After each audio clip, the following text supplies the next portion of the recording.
recording going. All right, 3, 2, 1. In the game. Making simulated whispers. But no, I was playing. It's like 3 a.m. last night. I was playing Ori and the Will-O-the-Wisps, and it is gorgeous, absolutely gorgeous. But I read the reviews were giving it like 4.5 out of 5, 9 points, 9 point up, and they were like up aside from the technical difficulties, and I ran right into those difficulties. I had like it just crashed. I couldn't get the game to start up without crashing, and it was rough. Ugh. For like 15 minutes, I ended up restarting my computer, turning G-Sync off, and just like after I could like visibly see him run slower, like he was struggling, Yeah. And then eventually like pulled through, and the game started, and I got through the opening scene finally, and I was like, thank God. I started playing it, and then it was like 3:30, almost 4 by that point, and I could not stay awake. And yeah, at that point I was like, I'm going to bed. I'll have to pick this up later. But then I found this game, Dungeon Drafters, from from Monolith Studios on Twitter, and I was talking to dude about it, and he's like, hey, here's my demo. Nice. And I was like, okay, yeah. And then this happened. You're welcome. Yeah, absolutely. It was surprising. Because generally I get stuff from people, not to toot my own horn here. That's exactly what you were doing. I get stuff, I get stuff. I got stuff over there. I got stuff over there. I got stuff piled up in that corner I haven't even looked at yet. And you're not wrong. You're not wrong. I was like, anyway, I was texting with some of the other content guys, and I'm like, I need your help this week. We just got a bunch of stuff's happening. And I got this, and I played it. It's not long. It's a demo, and we're gonna just jump right into it. And just reviewing the controls, wondering if I missed any when I played it the first time, and I haven't. It took me a minute to find the pass turn key because I'm just like hitting all the buttons. Like, where is it? Because I didn't read this at first. And from the Kickstarter page, there's a couple things that they didn't implement in the demo. Like, they didn't implement the world, like not world. I said that to you before, and now I made that same mistake. The town, the little town where you're supposed to get your stuff together and build your deck of cards. And for those who are tuning in who don't know anything about this game, it's a dungeon crawling tactics card battler. So you can already see I have a set of cards at the bottom of my screen, and you kind of just run around and they're there after a battle. And it's tile based, so you can see we're just kind of doing this. Sprite works so good for this game. Yeah, I mean, a lot of the tactics games, sprites do good enough. Not everyone has to build, Final Fantasy Tactics style art where it's a lot more detailed and a lot denser pixels, let's just say. But you can see there's a spot in the right hand corner for runes and the curios. I was trying to search, they're not relics, they're curios, and that's where it's going to affect the game some more, but I don't think that part was ready by the time the demo was put together. They're looking for target release in June 2021. Okay. But the card battling is here, and definitely enough here that it's caught my interest, let's just say. And I could see the potential of what this game could really be. And let's just jump into, so it's got like the map, and it's real basic dungeon layouts where it's just room by room. So do you know if it's procedurally generated or if the game will be same for all experiences? It's a roguelite, and I'm going to guess that the dungeons are going to be more or less generated, but like at the end of the first playthrough I had of the demo, it just kind of was like a bunch of stuff, like a bunch of rooms side by side. It didn't really make too much of a difference. Sure. As far as the room layout goes, procedurally generated, that is a good question, and I will reach out to the dev with that question for the next time we come back to this game. Asked a very special question. It's a damn good question. Let's see. this one down. So like what level of procedural generation? And anybody watching the video, you know, if you have any questions, drop it into the comments. And when I reach out to devs of this game, I'll try to get you an answer. The more questions, the quicker I'll... I know. I have such a kind heart. I shouldn't have said that, though. That just broke my whole humble image. Edit that out. Cut that clip.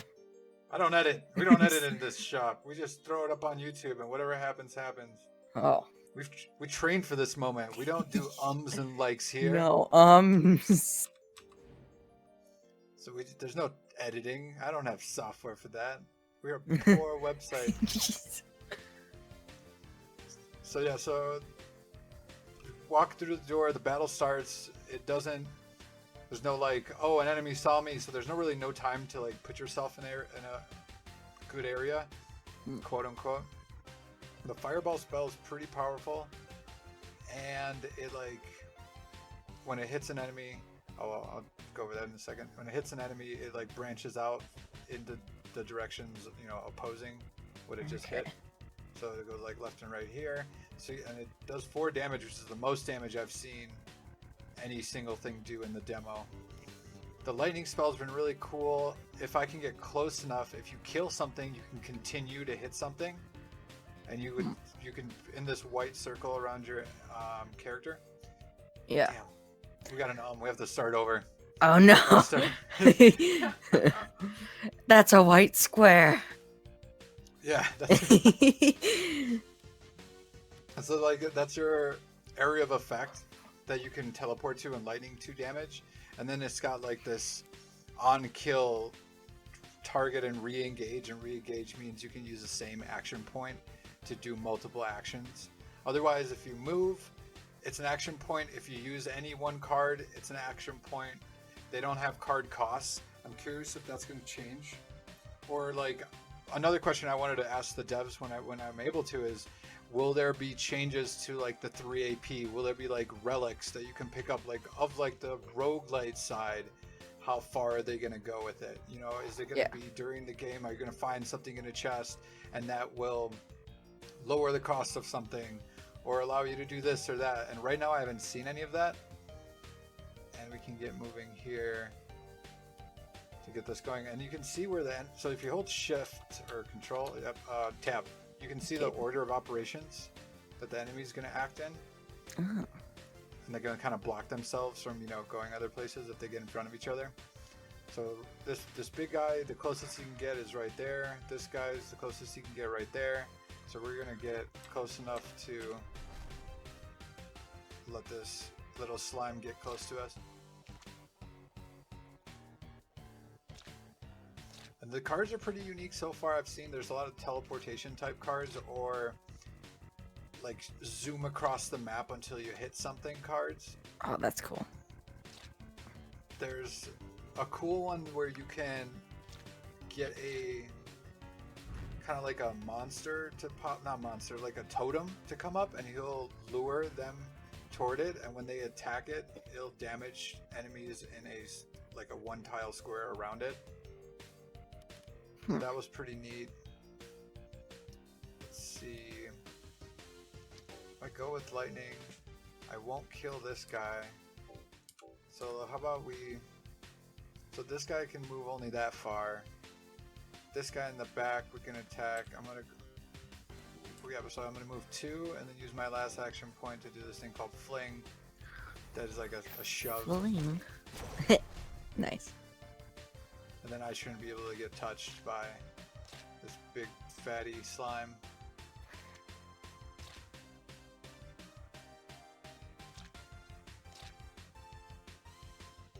On the Kickstarter page I saw there was going to be 2 characters included so far.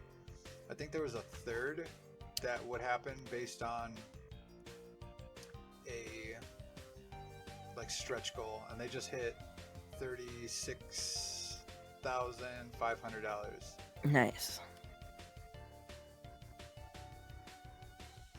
Yeah, this game looks super cool. I thought it was like, you know, it's not any more special than other pixel games you've seen out there. So this is that lightning move. So I'm gonna be able to possibly get all the way. No, I can't get down there, but I can at least hit this guy for another lightning, and then wait. I'm gonna go one turn over, and there's a copy card called Echo, and it actually does like a reflection, like water. And it's a blue card, right? So there's 5 archetypes of cards that they're shooting for: red, blue, brown, and green, and they correspond to the elements. You know, well, I guess brown and green would be earth, wind, right? Sorry. Okay. Wind would be green, I guess, in this case. So the Echo card was a blue card, and it even corresponded to that like water element, and it showed the reflection of my character on the ground. Yeah. There's just like a red card, but it's also like an earth card, so it could have been a brown card. Oh yeah, I forgot the slime breaks into multiple smaller slimes. Classic. So fireball is kind of hard to use sometimes, but this is a great opportunity to use it. Because that was cool. Expansion the other way, yeah, could be super helpful, but it is a very powerful card. It's just tough to like expect an enemy to align that way, always. I haven't found anything in these crates by hitting them, but I'm still looking. Someday there might be a surprise. Yeah, probably not in the demo. So do you know how much playtime's in this demo? It's just this level, this one base. Okay. Like one dungeon level. There's like a stair set that you find to like finish it out, and then it just ends. This curmudgeon over here. This is a pretty difficult room. I guess not that difficult, but so this guy teleports around. He heals himself, which stinks because he's already got 6 health. So any heals, not super helpful. He also summons little bomb like things. You can see that that's what his action is going to be next. He's going to teleport over there, and he's going to make this little gray thing that's going to be an enemy. Oh my gosh! I just realized that middle card and the one on the far right is not like a blue cat paw that I thought it was. Right? Absolutely, it looks like a cat paw. It's all pixel graphics, right? Yeah. So I'm gonna move. See, I'm just gonna get closer past this wall so I don't get like. Yeah, let's just go here. It should be fine. So I got like 50 some cards to start with, and then you just kind of work through them. They don't go back into your deck as far as I know, until you find like this like rest area, quote unquote. So notice that it's got like a bomb on him. He's like I don't know, what do you call that? Bomb bug. Bomb bug. Okay, yeah. It wasn't very creative. Bug bomb. Bug bomb. It's just got to be like, one word. That's what sells it. That's true. I agree with that. All right, so and it's like you only get 1 card per turn. So if you just like kind of waste them and just like I just use the fireball here and just kill this little 2 health guy, that not super helpful. So it is what it is. But this one guy right here, I will just fling him into. I'm just gonna hit him with it because otherwise I have to move away, and I don't want to get further away from this guy. Sure. Oh wow. I forgot you could do that. I'm not sure what tactical advantage that served for him. Right. So, some of these, I mean, I'm gonna have to say, so like, I guess that's a good call out. Like, I don't know how deep the AI is gonna be in this. Yeah. Like in certain cases, it just seems like they do random stuff. just for the sake of doing it. So let's see. One move, one card. And if I move again, that's going to end my turn.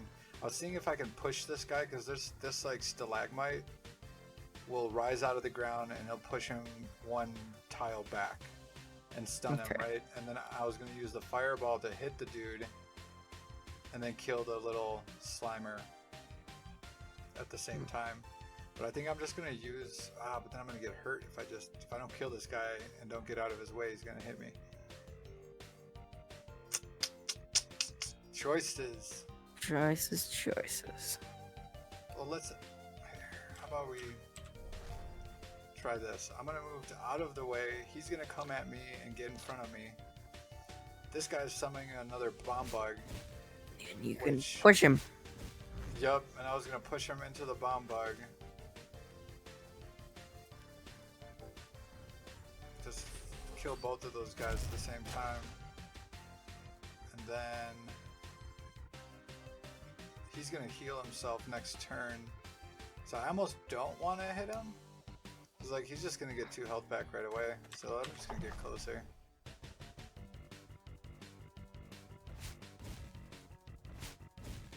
And they do follow like a certain order. Like at least this guy has been following a certain order. Where it was like teleport, place, heal, or whatever. Right. And he's just gonna he's warping behind that tree. He's running away from me. He's scared for his life. Until he switches places with you, then it's just like he's the same distance but the other way. He's placing you in the tree. Oh, put me in the trees, eh? So it's just he's annoying. I'm not gonna say he's not. There's a room that there's 2 of them in there, and it gets not a little bit annoying and a little bit difficult because you're just like throwing cards away, trying to like kill these things he's spawning. They're chasing after you. Let's see. I can place this. So this is that lure thing I was talking about. Let's just drop a lure. Yes, pixel graphics. And then like so he's gonna lure him over. I think he's still gonna try and do what he's gonna do. Like he's still gonna make the bomb bug. No, it didn't. It overtook the bomb bugging. That's interesting though that they like if they see something like that, it doesn't always predict the future or what they're gonna do. I think that's kind of cool that it did react to it in whatever small way. I would agree with that, because that would make it not as fun. Yeah. But then you learn that, right? Like you can like stop certain enemies from doing something if you have a lure, so that card becomes that much more effective by like stopping them from doing stuff. So now he's pulling the teleport off. Of course he is. Oh man. Do it. I'm just gonna stand right here. Give it to me. It looked like he was gonna heal himself too. Yeah. Wow. And teleport. But now we have that one fireball card. And then we're just gonna light him up. Done. Easy.